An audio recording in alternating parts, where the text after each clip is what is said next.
Jeg vil fortælle lidt om kimen til mit forfatterskab, altså om mit virke i det hele taget med at holde workshops og talks og kurser.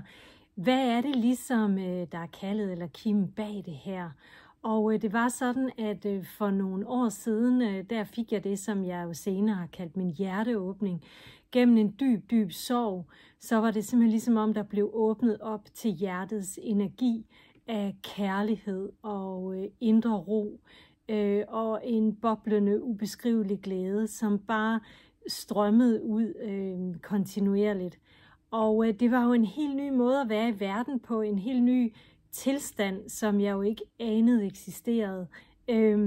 Og da jeg plejer sådan at sige lidt humoristisk, at jeg vadede rundt i kærlighed, altså der var ligesom åbnet til det.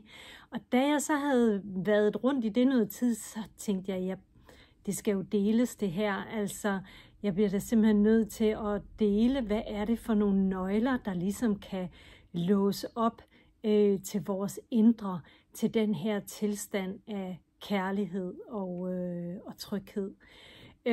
Så det er jo meget af det, jeg har på hjerte, og meget af det, jeg både skriver om og holder kurser i. Det her med, hvordan åbner vi op? Hvad er det for nogle nøgler, der skal til for at åbne vores dør?